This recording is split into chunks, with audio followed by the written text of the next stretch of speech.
Sem Maja Koršič Potočnik, odvetnica in vaš hudič advokat pri temah, o katerih imamo vsi svoje mnenje ali prepričanje, v javni debati pa največkrat ne najdejo mesta. Spoštovane poslušalke, poslušalci, gledalke in gledalci, dobrodošli v drugem delu podcasta s Katjo Pančur.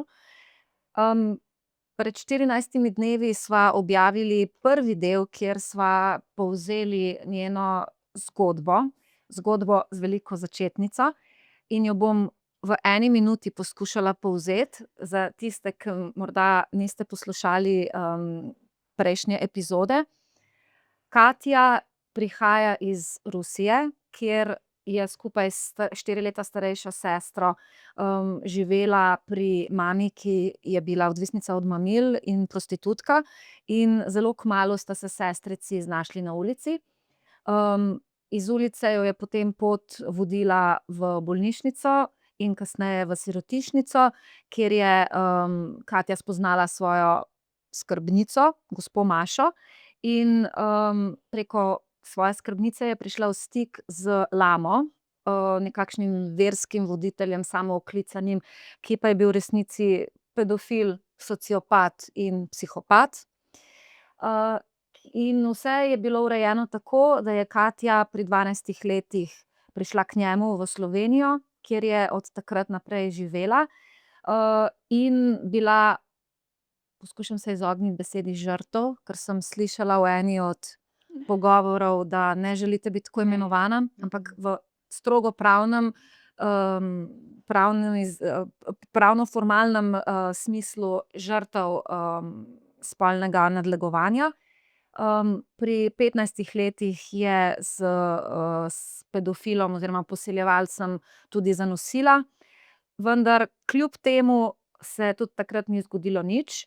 Ginekologinja je bila sicer dovolj prisebna ali pa dovolj modra, da je obvestila policijo oziroma organe pregona.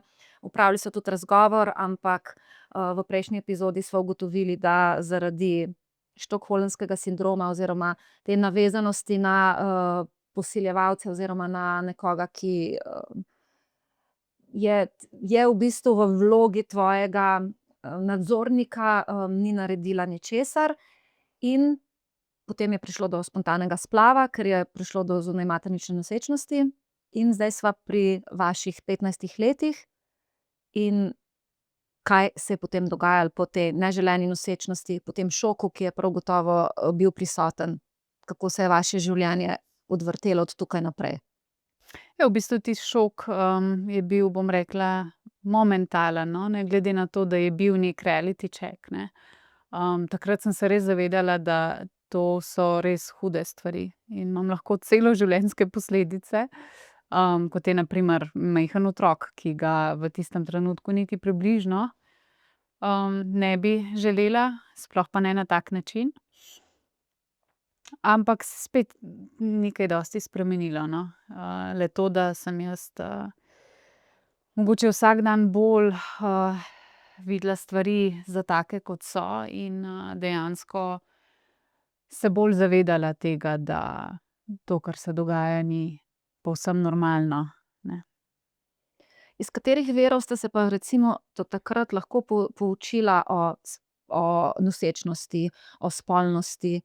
Ste sploh imela kakršnekoli vire, iz katerih ste lahko črpala kakršnokoli znanje? Ne, ne. Je pa edina stvar, bom rekla, neko predelovanje z moje strani vsega tega dogajanja. Je bilo na primer, ko sem šla, mislim, sem bila ene 16 let stara, no, tisto obdobje, sem šla na morje z eno prijateljico, ki je bila v bistvu v tej naši kongregaciji. In v tistem času me je kar mlelo in sem si v knjižnici sposodila 23 knjig na temo spolnih zlorab, Nataša Kampuš in tako naprej. In vseh teh 23 knjig sem prebrala dejansko na morju v 14 dnevih. Tako da to je bil edini vir, bom rekla, nekega predelovanja, da sem dejansko lahko brala o teh stvareh. nekaj je bilo tudi o teh samomorih in tako naprej. In to, mislim, pogovarjati se itak nisem mogla z nobenim in to je bil edini vir, so bile pač te knjige, ne. A je ta prijateljica, s katero ste odšli na morje, videla, kaj vi berete? Oziroma predvsem, da je 23 knjig na isto tematiko. Ja, ne vem, zakaj, mislim, jaz kot odrasla oseba bi sigurno vprašala, zakaj glih take knjige, ampak pri meni je bilo v bistvu, je ljudem zelo prav, prišlo to, da sem imela tako otroštvo. In dejansko vsaka stvar potem, to je bil izgovor, no, za vsako stvar. Se pravi, Katja se reže, ja, veš kaj, je imela tako otroštvo, ne vem, Katja je ful jezna, razbija po šoli, ja, veš kaj, to pa to je bilo, ne. In, verjetno tudi za te knjige je bilo ljudem logično, no, čeprav jaz vem, da ne bi tako gledala.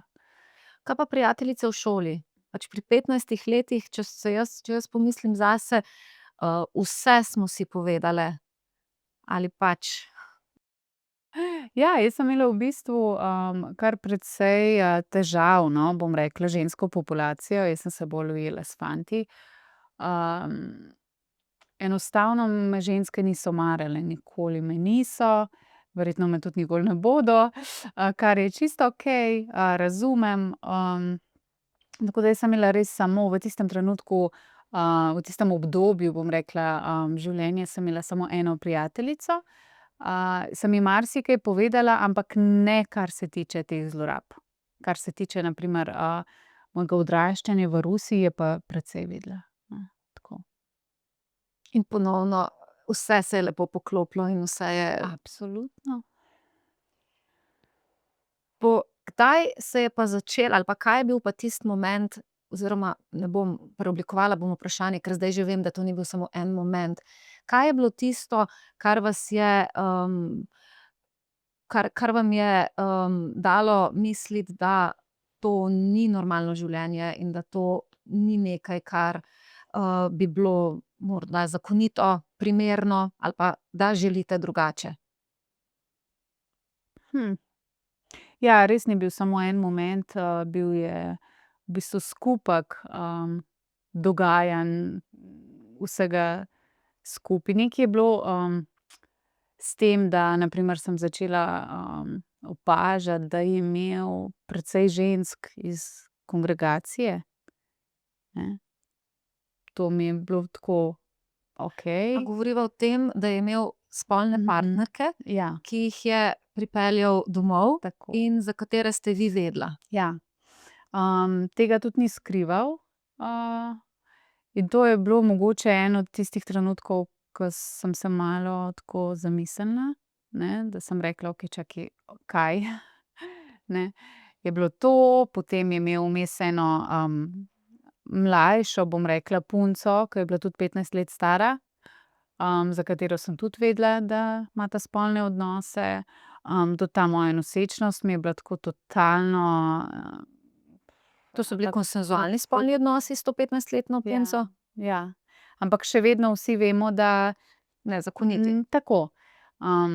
In teh dogodkov oziroma situacij je bilo kar veliko, no, da je on dejansko začel kazati eno drugo plat, eno, jaz sem ga, mislim, da sem ga dobro poznala v določenem trenutku, ampak potem je bilo pa vedno nekaj novega, pa se je začel družiti s politiki, pa je začel hoditi na ure streljanja, mislim, da totalno skregano z vsem, kar je on dejansko učil.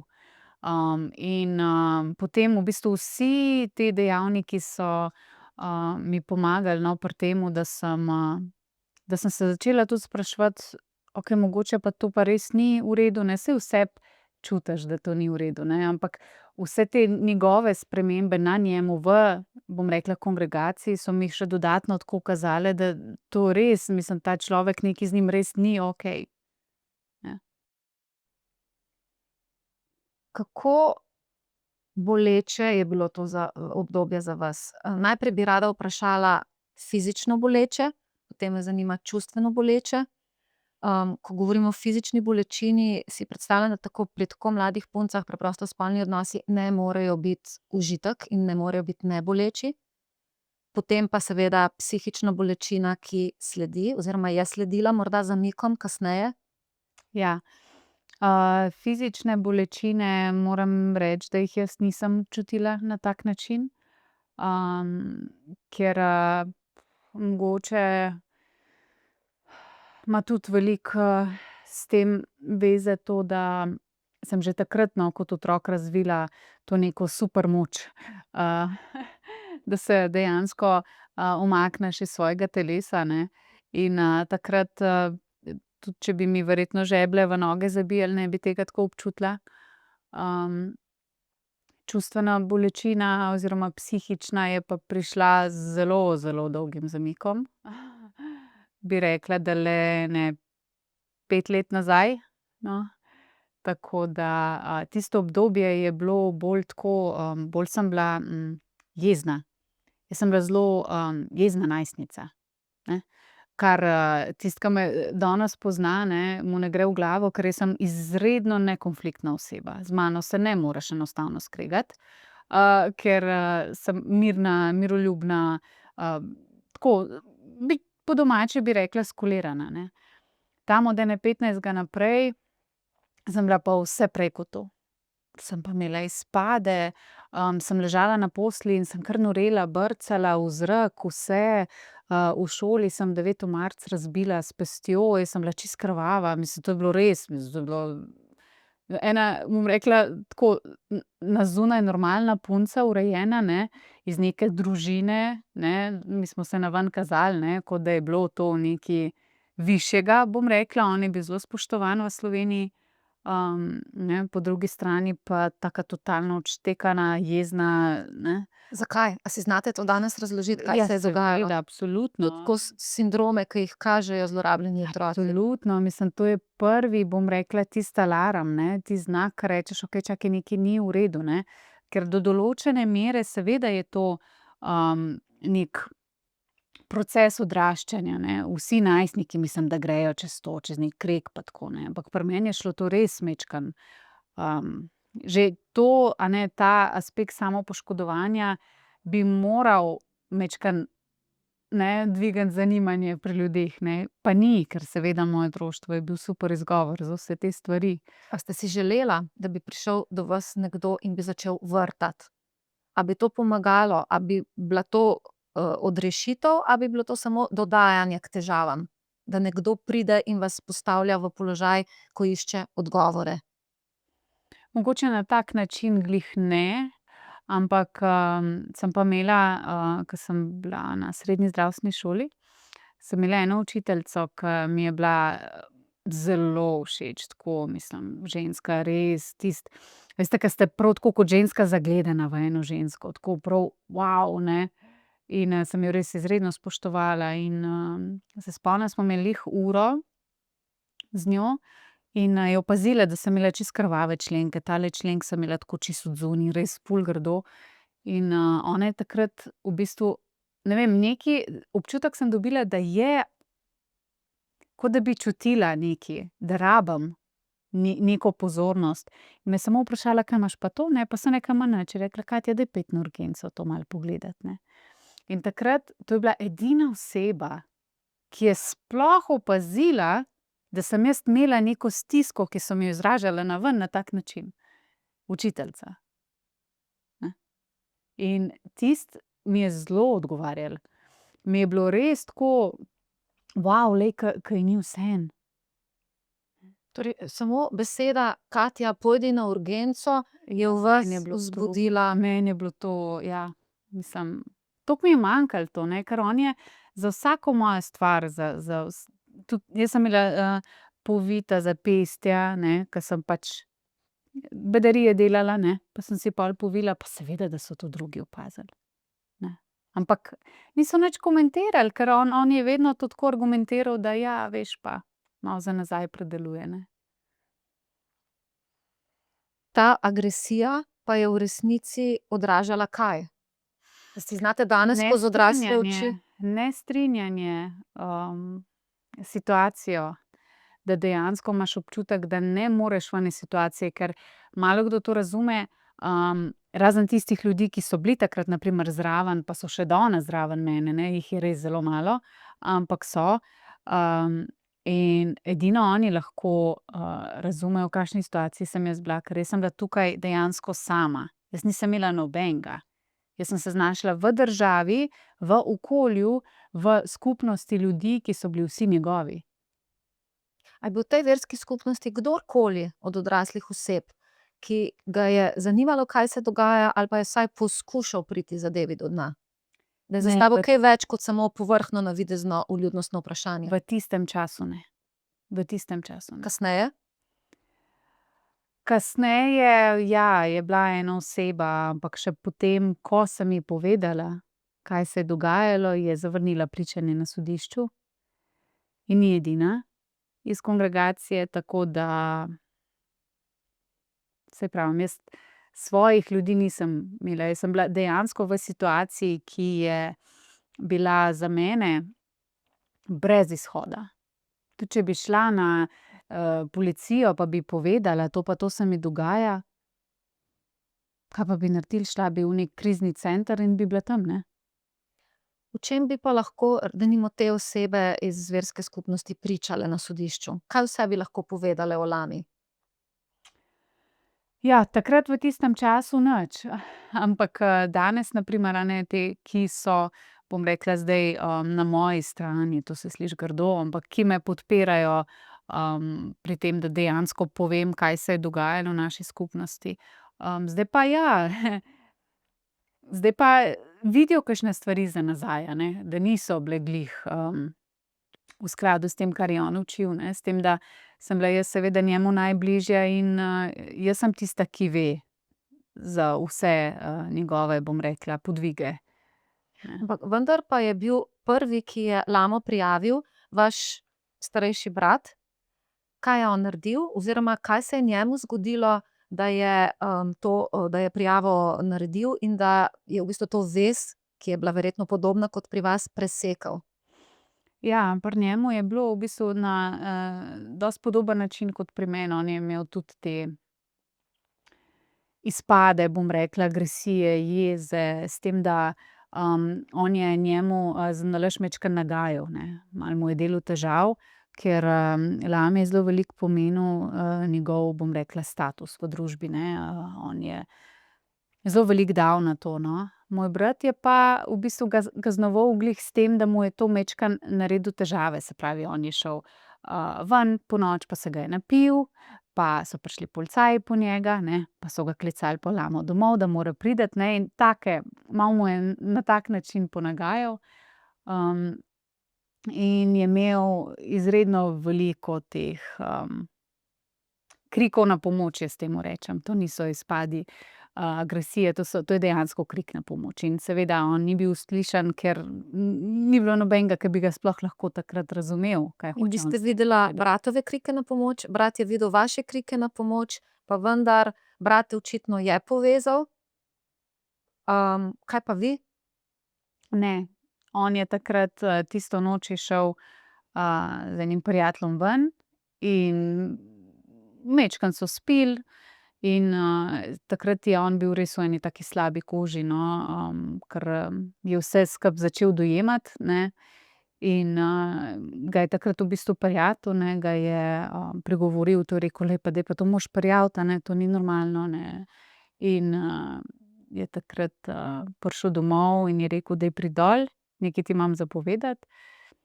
In, sva šla na sprehod in mi je povedal, je rekel: "Glej," on je rekel samo en stavek: "Jaz ga bom, prijavil za pač spolno nadlegovanje, ne, na policijo."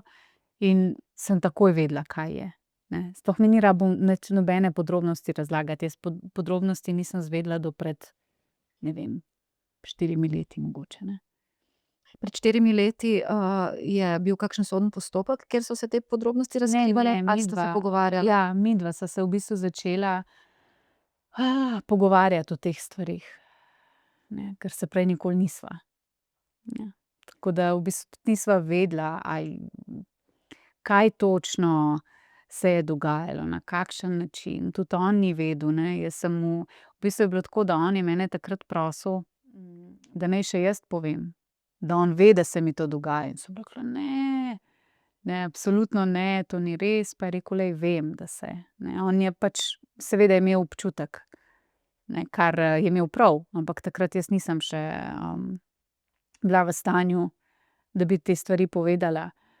In v bistvu sem mu šele čez precej let, da sem ga poklicala, pa sem rekla: "Daj, greva na kavo, ne." Pa se nisva vmes videla več kot 5 let.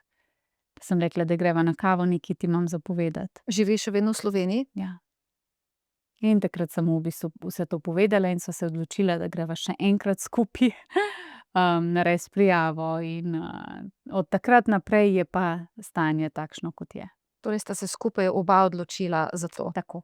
Imela sta pa še enega mlajšega, posvojenega bratca, mnogo mlajšega. Kje pa je on zdaj? Kaj se pa z njim dogaja? Ja, on živi zdaj z njim v Franciji, še vedno. Zdaj, kaj se z njim dogaja oziroma kaj se je dogajalo, seveda nihče ne more trditi zagotovo, ampak midva z bratom obadva, mislim, da veva, da tudi, on je bil izjema, no. In vidva sta šla takrat potem skupaj še enkrat v zavesten boj, sta naredila prijavo. Je on takrat še vedno živel, v Sloveniji ali je bil takrat že v tujini? On je od leta 2012 v Franciji. In je kaj, razpisana mednarodna tiralica za njim? To je zdaj, ja, en mesec nazaj, ne, zdaj je, ampak, drugače je bilo pa vse zelo, prikrito, bom rekla. Ni se kaj dosti premaknilo, no, zdaj pa končno mislim, da smo na pravi poti. To je tudi vaše medijsko udejstvovanje in ozaveščanje ljudi in Ja, brez govorjenje o tega, tem. brez tega pa sigurno, sem pa 120% prepričana, da brez tega sigurno ne bi, bili na tej točki.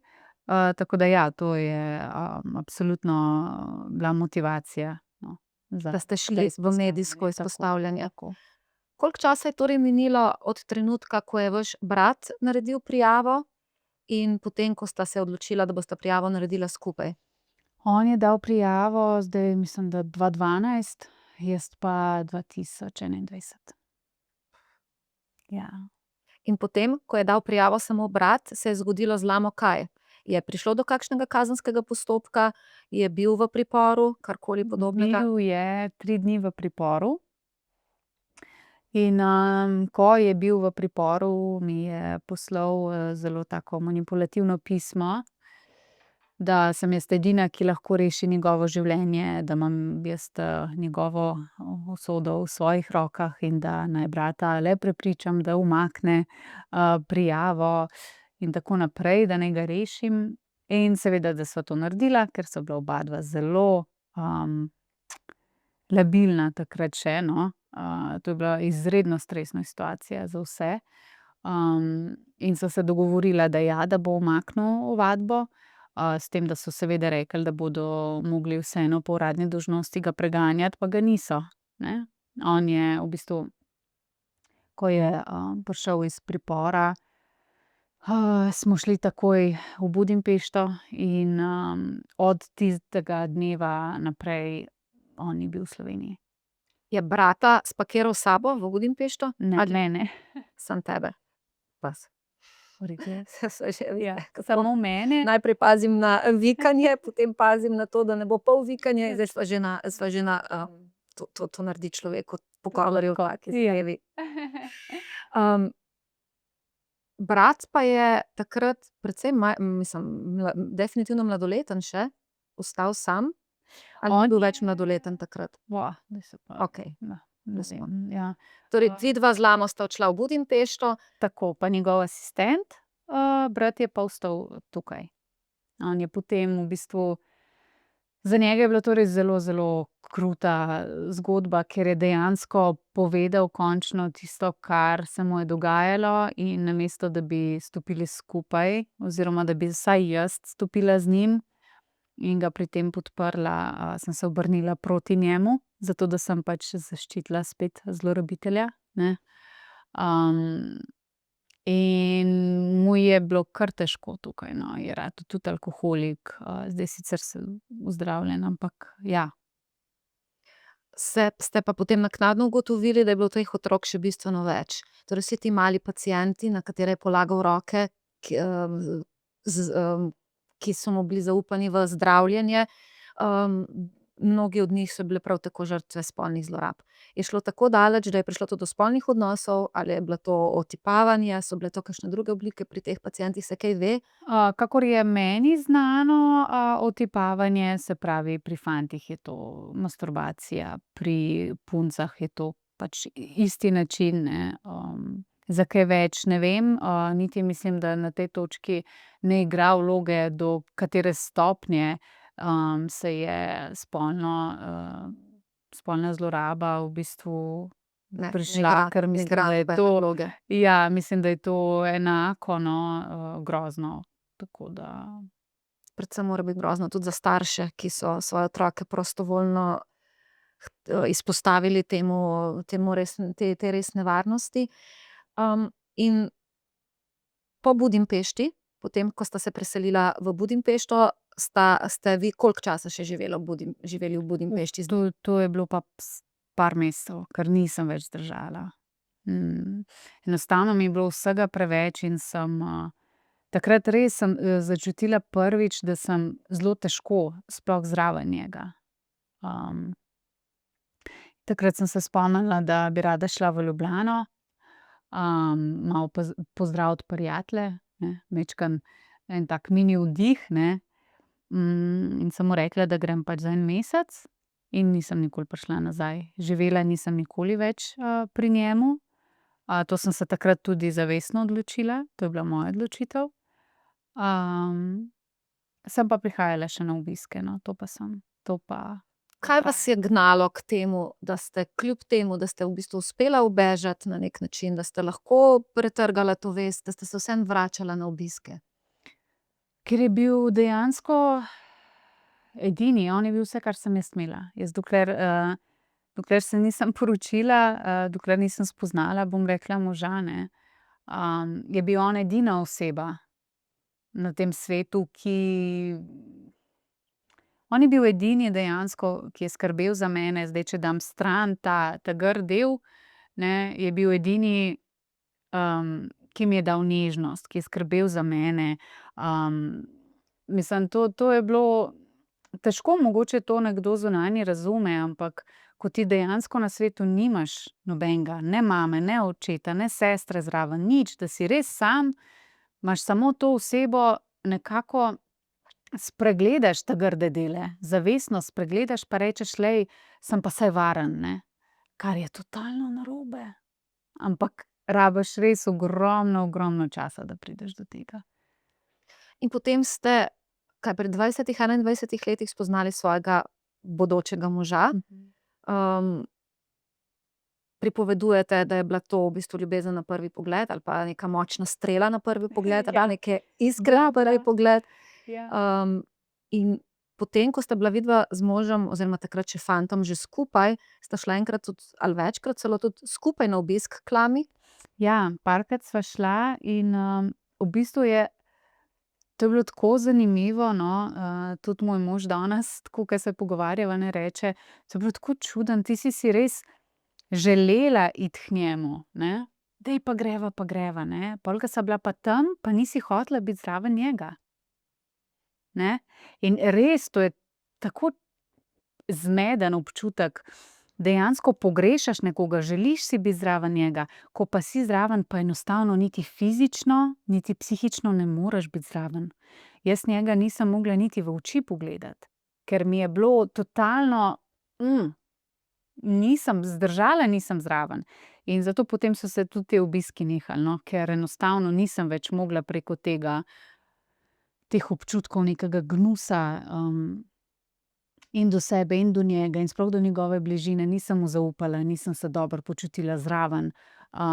In, je vladala ena taka res neprijetna tišina, kadarkoli sem bila ob njemu, in dejansko potem res, vidiš, da ti že telo pove, moraš stran, moraš se umakniti. In dejansko, ko sem se jaz res umaknila, da ga nisem več videvala, da tudi komunikacija je bila minimalna prek teh Viberov in tako podobno, takrat sem jaz dejansko začela dojemati stvari za take. To je on verjetno vedel, zato je tudi poskušal Absolutno. odlagati ta Tako, trenutek. tako in absolutno zato me je držal vedno nekako v eni bližini, stalno je vseeno, on je imel te svoje fore, da me je zelo rad, držal v strahu. Tako zastrahoval na, bom rekla, ene take mogoče majčkeno neškodljive načine, ampak vseeno, ne. Ne vem, pa sem šla nekam, pa sem ga vprašala: "Misliš, da je v redu, da grem, a se bo kaj zgodilo, ne?" On je meni stalno govoril, da se moram paziti, da me bo nekdo posilil in tako naprej, ne. Mislim, to je. Ste se tega bali? Je bilo posilstvo nekaj, česar vas je bilo strah? Strah me je bilo predvsem, nasilja, fizičnega nasilja, ker sem to gledala pri mami, ker vsi, mislim, da si lahko predstavljamo, kaj ti moški, ki najamejo take ženske, da dajo ven v bistvu vse svoje frustracije potem ven, na to žensko. In jaz sem kot majhen otrok to gledala in slišala in, to je ogromna neka travma, ki jo imam še danes, in tega me je bilo strah v resnici. Največ tega fizičnega stika, fizičnega, nasilja, udarcev in tako naprej. V prvi epizodi, torej 14 dni nazaj, sva se pogovarjali o tem, da ste v bistvu razvili eno supermoč, in to je izhajanje iz svojega telesa. A nam lahko kaj več še o tem poveste? To je v bistvu en obrambni mehanizem, ki, je dokaj, pogost pri, bom rekla, ljudeh, ki smo dali čez take in drugačne zlorabe. Mene je zelo zanimalo, od kje v bistvu pride sploh do tega, da ti zavestno se odmakneš, ne. Saj prve parkrat je zavestno, potem pa to čisto podzavestno pride, ne. Enostavno nisi prisoten, ne. Takrat, če bi te kdo vprašal, kako ti je ime, sploh ne veš. Ker dejansko nisi v svojem telesu, ne občutiš ne bolečine ne nič, in to je res en tak obrambni mehanizem, ke dejansko je vsega preveč in se samo zapreš. Ne, in, to je zelo pogost pojav, ampak je pa, ima pa zelo tudi take, Negativne posledice? tako, res negativne posledice, ke dejansko, potem pride do tega, da po tokratnem tem odmiku, iz svojega telesa dejansko včasih sploh ne veš več, a si zraven ali nisi. In to je ta posledica, ke dejansko potem imaš občutek, da ne živiš sploh svojega življenja. Kot da si nekdo, ki samo opazuje. Ne, se pravi, saj pravim, težko je to opisati, ampak dejansko kot da ne doživljaš sploh življenja, niti svojih občutkov, niti dogajanja, to, kar se ti dogaja v življenju, je vse tako brez barv, ne. A je to nekaj, kar se vam še vedno dogaja? Ja, je še, velikokrat, no, prisotno, ampak zdaj lahko rečem, da, majčkeno lahko reguliram, no. Ker kljub vsemu, kljub, tem izkušnjam, ke jih imam v življenju, imam čudovito življenje in ga ne bi zamenjala za nič. Tako da se moram zavestno, kakšen dan prav, reči: "Okej, zdaj si pa tukaj, zdaj si pa prisotna, to pa to se dogaja." Ne, prav kot da bi se mogla prizemljiti. Ne, tako. Kako pa na vse skupaj gleda vaš mož? Lahko mu prav gotovo ni. Ja, mislim, ena stvar, ki mislim, da je zelo pomembna, je to, da on mene ni nikoli niti gledal niti videl kot žrtev nečesa, ne. Ker tudi jaz sem zelo, od samega začetka, odkar se zavedam vseh teh stvari, sem zelo, odločena, da ne bom žrtev in nisem žrtev. in ne bom se nikoli poistovetila s tem, ker se mi zdi, da že z vibracijo te besede žrtev avtomatsko se potegneš nekam v en prostor, kjer, potem zelo težko se skoplješ ven. Tako da veliko, veliko, veliko je na tem, da me ne gleda tako. On ne bo nikoli rekel: "Ubogica, koliko si ti vsega čez dala." Nikoli ne bo tega rekel, ker tudi ve, da jaz tega ne bi hotela, da bi me tako videl, in dejansko se trudiva, da funkcionirava, bom rekla, v najini energiji, ne v energiji vsega tega, kar je okrog. Ker ja, absolutno nosim posledice tega in tudi on to ve in tudi on mora kakšen dan slalom voziti med mano in mojimi, bom rekla, posledicami. Ampak je zelo dober v tem, da me, ven zna povleči iz tega, ne. Tako da, mislim, da je to res največ, kar mi lahko da, no. Tako da da me ne vidi kot nekoga, ki je doživel vse te stvari. Da mi dovoli, da sem, ženska, ne, da mi dovoli, da sem oseba izven vsega tega, ne. Koliko ste pa v bistvu v tem trenutku zdaj navezani na njega, oziroma prav gotovo zelo, ampak, kako poskrbeti za to, da ga ne zaduši? Ker si predstavljam, da ta res huda navezanost, ta mother hunger, ke je prav izraz za to, da ima določene, torej določene lastnosti pa določeno obnašanje, ki, na trenutke verjetno tudi njemu ali pa otrokom verjetno tudi ni lahko. Ali pač? No, to bi mogla verjetno njega vprašati, ampak, jaz se zelo trudim, da sem, bom rekla, easy going, da ga pustim dihati, ker se zavedam svojih, seveda, ran, svojih, posledic in, ga enostavno pustim in glej, mu vedno rečem: "Glej, kamor hočeš pojdi, kar hočeš delati, tako ke boš ti rekel, bova naredila, če meni kaj ni, bom povedala." In tako, ne, in res se trudim biti ena taka, bom rekla, zelo netipična ženska. Ker, na primer, za ženske je zelo značilno, da rade težijo, ne, moškim. Pač to je neka taka, bom rekla, a ne, značilnost ženske, skozi nekaj najedati. Jaz pa res nisem taka, jaz ga ne bom nikoli vprašala: "Kje si bil, kaj si delal?"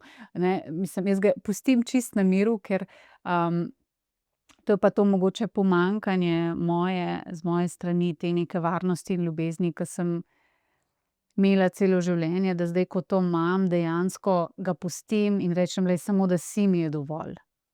Ne. Ne rabim nič, samo da si, mi je čisto dovolj. Ne, in to se mi zdi, za mene se mi zdi, da je prav, no, da je tak odnos, Kaj pa otroci? Imate 3 otroke. Koliko so zdaj stari? 8? Ne, 3, 5 pa 10. 10 že. 3, Ja. 5 pa 10. Ja. Kakšen pa je, odnos do njih oziroma? Ja, zaščitniška sem sigurno preveč. To vem, to je nekaj, nekaj mojega, ki mogoče ni nujno res posledica mojih izkušenj, ampak mogoče sem tudi taka po naravi, zaščitniška, ja. Drugače pa tudi res se trudim, no, da jih gledam kot, ne kot da so moja last, da so moji otroci, ampak to so pač male dušice, ki so moje, ampak moja naloga je samo, da jih ščitim in da jih imam rada in da jih usmerjam tam, kjer znam. Pa nimam pojma v življenju, kako in kaj. Ampak tisto, kar pa vem, pa kar znam, kar vem, da je narobe, kar vem, da je prav, jih pa le usmerjam, no. Koliko oni poznajo vašo zgodbo? Zdaj ta 10-letnik je zdaj prav gotovo že kaj slišal. Ja, je. Se pogovarjava, ampak, na, bom rekla, njemu primeren način, letom primeren, dojemanju primeren, čustveni zrelosti primeren. Tako da ja, ve marsikaj, ampak seveda pa ne tistih podrobnosti, ki bi lahko njemu, bom rekla, dale tudi neke travmice oziroma nekaj, kar ni fajn, ne. Tako da ve, pa na grobo ve, no, marsikaj. Zdaj sva v bistvu pri dejstvu, da takšna izpostavljenost, kot ste se ji vi prostovoljno v bistvu predali, je v Sloveniji relativno redka. Smo zelo, tako. Konzervativna država. Hvala. Konzervativna država, očitno smo rabili eno, izraz tujka ne bo primeren izraz, zato ker ste, ko vas poslušam, ste tako zelo slovensko na trenutke zvenite, ampak nekoga, ki mu ni mar za to majhnost, ozkogledost, zaprtost, in ko dejansko, pove, da so stvari takšne, kot so, da veste, da niste kriva in da želite o teh stvareh spregovoriti. Ja. Kakšna je vaša vizija ali pa kaj želite s tem doseči in kaj bi bil idealen scenarij? Na kakšen način bi radi pomagali komu in kako bi se te stvari zdaj v prihodnosti po idealnem scenariju odvijale? Ja, jaz se zavedam, da sem mogoče za Slovenijo, preveč, ne. Preveč sem glasna, premalo sramu, a ne, nosim v sebi, in tako naprej. Se teh stvari seveda zavedam, ampak, jaz sem tukaj zato, da izpostavim to problematiko, a ne. Mene izredno moti, da ljudje mislijo, da se spolne zlorabe dogajajo v Ameriki, ne. Mislim, jaz znam zdajle našteti 20 primerov žensk, ki so mi pisale, odkar sem se jaz izpostavila. Mislim, to je neverjetno, koliko se tega dogaja, ampak, enostavno, ne upajo o tem govoriti, ker kar prvo je občutek krivde. Potem je sram, potem je gnus, ampak dejansko, ko predelamo vse te stvari, dejansko vidiš, da nima te biti za kaj sram. Okej, gnus, bom rekla, ja, to pride zraven, nič ne rečem, tudi jaz nisem brez tega, prišla čez. Moj namen je v bistvu prvo kot prvo ozaveščati, da se te stvari dogajajo. Kot drugo, te stvari lahko pridejo tudi od tistih, ke najmanj pričakujemo. Od nekoga, ki je, bom rekla, humanitarec, ki je tukaj za otroke, ki otroke zdravi, ki je na vseh področjih, bom rekla, neki super človek, da ga ljudje vsi gledajo kot nekega svetnika, ne. Dejansko mislim, da največ teh, a ne, zlorabiteljev, to so res osebe na položajih, to vsi vemo, ne. Na žalost tudi, na verskih položajih, kar je še bolj grozno, a ne. In rada bi, da ljudje vidijo in vejo, da to obstaja. In tudi rada bi, da vidijo, da tudi če doživljaš take stvari ali pa če jih doživiš, preživiš, imaš lahko še zmeraj urejeno življenje. Seveda imaš travme celo življenje. Ne bom nikoli rekla, da jih nimaš, ne. Ampak da se. Ampak moraš biti pogumen, moraš te stvari predelati. In s tem, ko govorimo, je znanstveno dokazano, da travme, košček po košček izzvenijo ven. In meni se ne zdi nič spornega to, da oseba to pove. In, meni je bilo zanimivo, da ko sem se jaz izpostavila, seveda so se javile tudi druge njegove žrtve.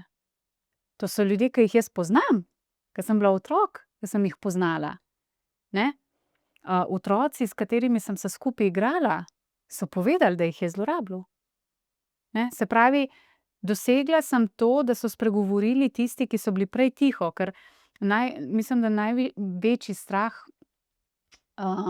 je to, da misliš, da si zdaj edini in boš nekaj ven zijal, a ne. Ne, jaz sem se izpostavila, jaz sem zdaj tukaj, vse, kar imate slabega, zmečite name, ker jaz bom to zdržala, zdaj pa vi tisti, ke ste odzadaj, pa lahko poveste, ker sem jaz tukaj. Jaz bom, I got your back.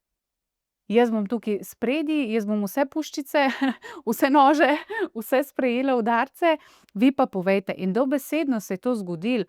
Imam, ženske, ke mi pišejo, mislim, to so take zgodbe, res, o katerih se res ne govori. Da ženska lahko pri svojih 50 letih živi z bratom v hiši, kjer jo je pri 5 letih zlorabljal, in se dejansko, meni se zaupa. Noben mu ne pove, ampak meni je pa povedala, zakaj. Ker ve, da sem dala čez te stvari. In ti, ko imaš nekoga pred sabo, ko rečeš: "Glej to, glej, ke se je tudi njej to dogajalo." Se pravi, se poistoveti, se približa, ne. Ženske mi pišejo, da se počutijo, kot da me poznajo. pa me ne, enkrat v življenju me niso videle, ne. Ampak dejansko ta neka čustvena bližina, bolečina povezuje ljudi, a ne. Kaj naredite v teh primerih, ko dobite takšno pismo? Greste še kakšen korak dlje, svetujete karkoli? Tudi, absolutno, seveda, mislim, čisto odvisno, enim je dovolj, samo to, da so uslišane, ne. Dejansko, da ti lahko samo poveš nekomu nekaj in da to deliš, ne, pa jaz vedno, tudi napišem, vsaki, da, če rabijo karkoli pomoč, bom rekla, ali pravno, sodno, karkoli, ne, da vse pomagam, ker sem dala to čez, ker vem, kako grejo te stvari, a ne, na žalost. Ampak karkoli rabijo. Mislim, jaz sem tukaj za te, bom rekla, žrtve, čeprav ne maram te besede, ampak ne poznam drugega izraza.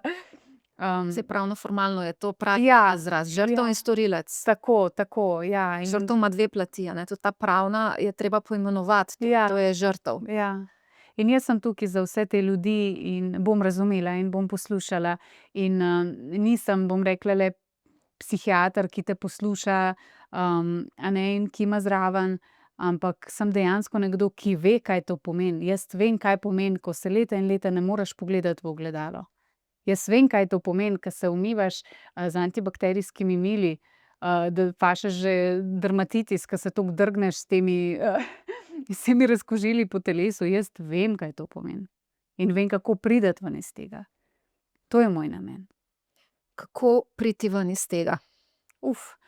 To je pa, tukaj je pa več dejavnikov, seveda nekaj je zdravljenje, se pravi, pogovori. To za mene je pogovor, mislim, da izmenjava energije, izmenjava besed. Za mene je bilo najtežje sploh sama sebi priznati. In mislim, da je to res v večini je ljudem, žrtvam, to najtežje. Da ti sama sebi rečeš: "Jaz sem bila zlorabljena. Jaz sem bila posiljena. Jaz sem bila izkoriščena." Da ti sama sebi lahko to sploh izrečeš, ne.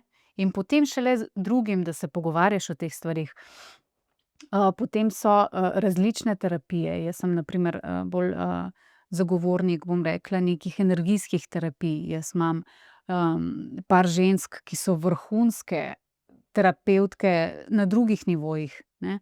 Ker tukaj moramo vedeti, da zloraba ni samo fizična, to je en del je fizični, seveda, in posledice nosiš tudi fizične, ampak energijsko, življenjsko, mislim, to je res, to je prav tako, si ke ena razbita vaza, a ne, in potem dejansko hodiš po svetu in pobiraš te koščke sebe in jih limaš skupaj. In če imaš ta prave ljudi ob sebi, ki ti pomagajo, ke jim lahko zaupaš, to je zlata vreden. Potem je tukaj seveda partner, mislim. Če nimaš, dobrega partnerja oziroma da ne razume teh stvari, da ti ne stoji ob strani tako, kot ti more, da nisi z njim totalno, bom rekla, sproščena, a ne, ker, nekaj najtežjega je pa imeti neki intimen odnos vmes, ko greš čez zdravljenje teh stvari. To je res težko. To je delo, to ni tako, a ne, ke ženske rade rečemo: "Ja, pa delam na svojem odnosu."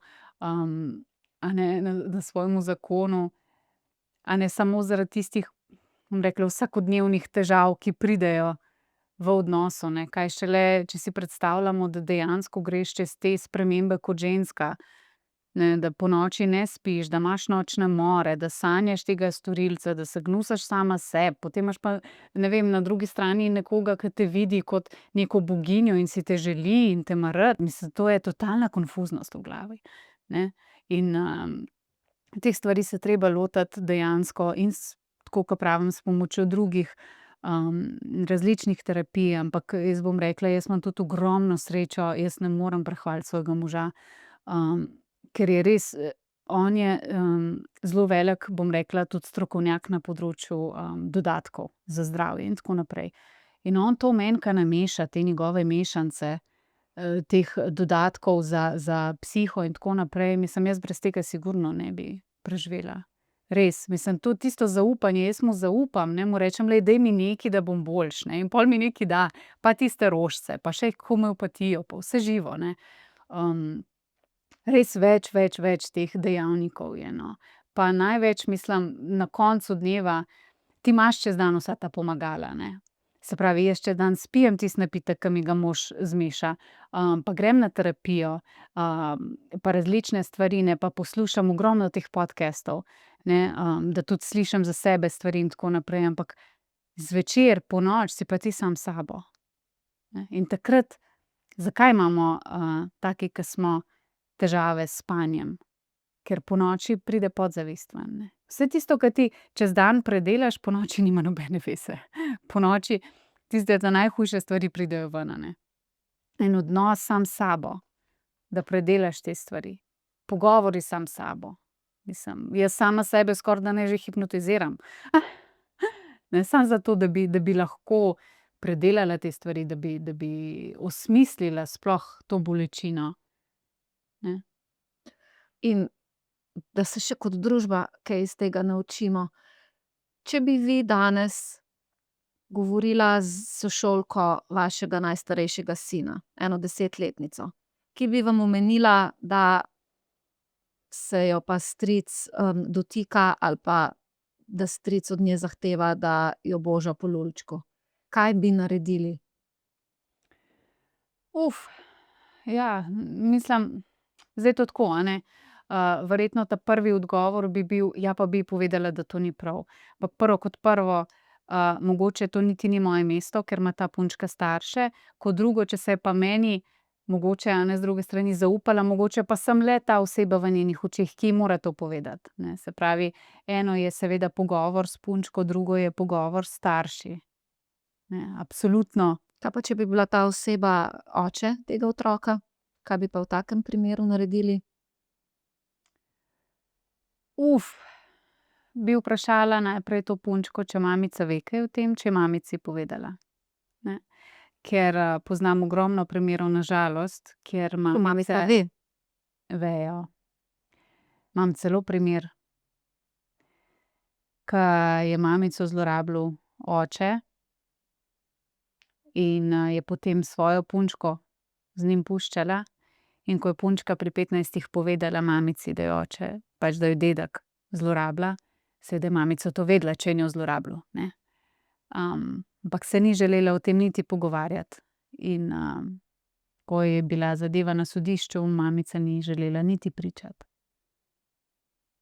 Tako da ja, v primeru, če bi mi punčka rekla: "Ja, pa sem mamici povedala, ne," pa je rekla: mogoče si narobe razumela, a veš, pa saj stric je zelo prijazen pa ti vsakič kakšno igračko prinese, ne." Potem bi absolutno zadevo prijavila. Absolutno se mi zdi, da je to moja dolžnost, kot, bom rekla, človeška dolžnost, ne. Da take stvari absolutno treba prijaviti. Mislim, če se lahko ljudje kaj naučijo iz moje zgodbe, je to to, da absolutno ni nobene potrebe tako dolgo vleči te stvari, a ne. In vas ne skrbi, da bi bil ta da bi bil, dobro ime tega človeka okrnjeno, da bi dobil, lažni status nekega pedofila, ki ga je potem nemogoče se otresti do konca življenja. To so običajni pomisleki, Ja. ki jih vedno imamo, kadar se teh tabu tem lotevamo. Ja, ampak, dajva zdaj tako pogledati s te strani. Se pravi, otroci so zelo navajeni, bom rekla, dotikov. Vsi otroke mazimo, pa jih stiskamo, pa jih božamo, pa jih ljubčkamo. Se pravi, otroku to ni tuje. In če otrok čuti ali pa vidi ali pa kakorkoli razume neki dotik kot neprimeren, He's probably right. to je moje mišljenje in tega se bom jaz držala in tudi pri svojih otrocih. Če bi mi, kdorkoli rekel: "Glej, pa se me je tukaj pa tukaj dotaknil," tudi če ni nič, bom rekla, mišljeno kot tako grozno, ne, bi pa vseeno želela vedeti, zakaj se pa tebi zdi to neprimerno. A si se neprijetno počutil, zakaj pa? Ne, te stvari treba raziskati, ker noben otrok, si ne izmisli kar: "Ja, pa to pa to." Vedno je nekaj odzadaj. Vedno je en trigger pri otroku, ne more kar iz lepega, bom rekla, iz čisto normalnega, običajnega dotika si ne more otrok tega tako vzeti. Četudi je to jezna, najstnica? Jaz mislim, da ne. Jaz te stvari, saj pravim, zdaj pa tako, a ne, če pa pogledava z druge strani. Tudi če je neko zmotno mišljenje otroka, da je dotik neprimeren, kaj pa te stane, da to raziščeš? Pa Kaj pa te prenehaš s tem. stane? Mislim, ne razumem, ne, da se ljudje bojijo, ja, kaj pa, če ni tega naredil. Ja, pol pa ni tega naredil, kaj pa je narobe s tem? Tvoja dolžnost je, da ti to preveriš. Saj otrok ne more tega sam preveriti. Kako? Ne, zato smo mi odrasli tukaj. Mi moramo biti v bistvu podaljšana roka in glas za te otroke. Še za konec, kako, s sestro ste rekli, da ste ponovno, vzpostavili stike. Kako živi, kako je ona, kako gleda na to celotno zgodbo? Ja, ona je poročena, ima punčko, ki je zdaj že starejša. Živi, bom rekla, neko običajno življenje, seveda s posledicami, otroštva, takega, kot, je bilo.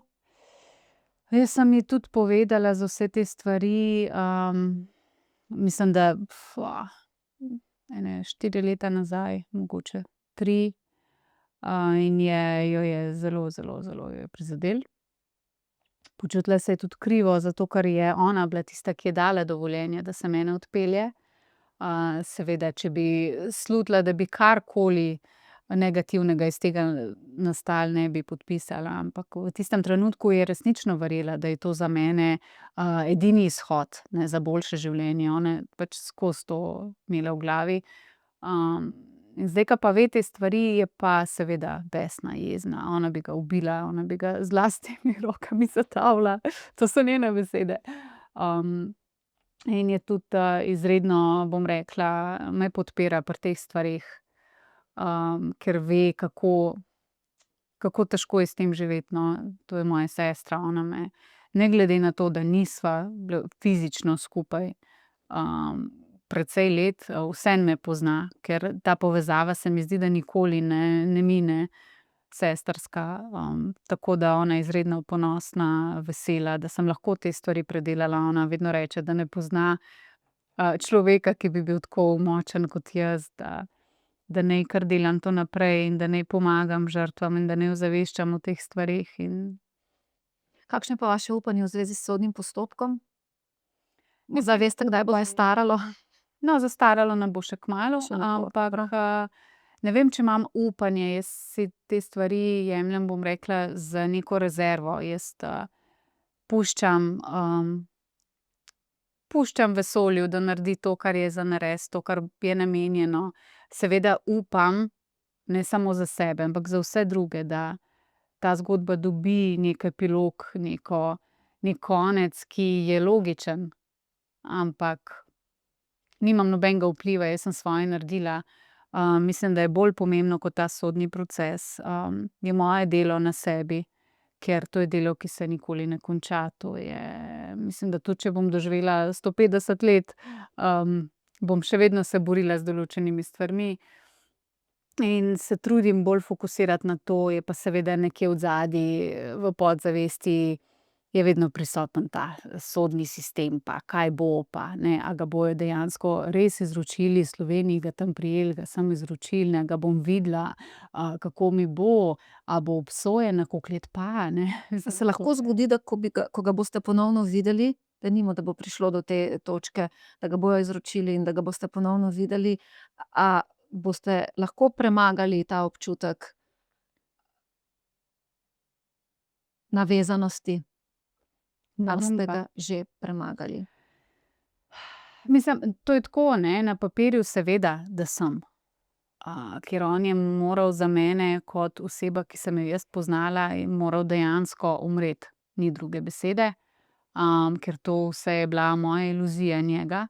V resnici ni nič od tega. On je točno to, kar je zdaj, na seznamu najbolj iskanih v Sloveniji.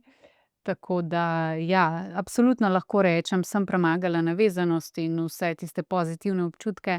Ampak vsi vemo, da ko vidiš osebo, je to seveda majčkeno drugače. Tako da v resnici ne vem, kako mi bo, vem pa, da karkoli bo, da bom vse prenesla in da bom zmagala in se nič ne bojim.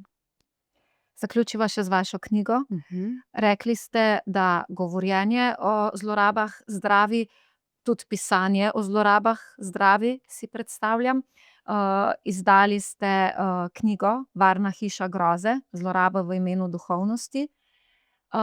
Kaj si lahko bralci, nisem je še prebrala, z veseljem jo bom, ASAP, kaj si lahko obetamo bralci v tej knjigi? Ja, v bistvu eno tako potovanje. Ne moram reči, da je to pozitivna knjiga, ker ni. Je zelo kruta in zelo realna, ampak tudi take zgodbe so in prav je, da se zavedamo, kaj vse se lahko zgodi, na kaj vse moramo biti pozorni, kakšno odgovornost nosimo, kot, bom rekla, človeška bitja. Ja, to je kruta zgodba, ampak je na koncu ima pozitiven konec, no, tako.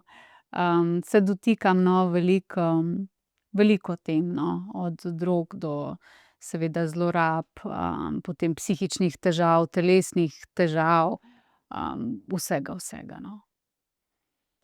Najlepša hvala za pogovor, za vašo iskrenost, za vašo dobronamernost, za vse, kar pride zraven v paketu.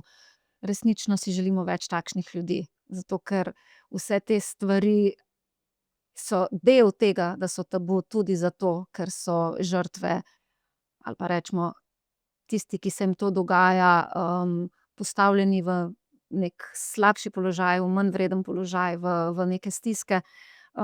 Naj bo čim več ljudi takšnih, kot ste vi, in srčno si želim, da bi nas bilo čim več na drugi strani, ki vam bi na tej poti pomagali in vam stali ob strani. Hvala. Iskrena hvala. Hvala vam.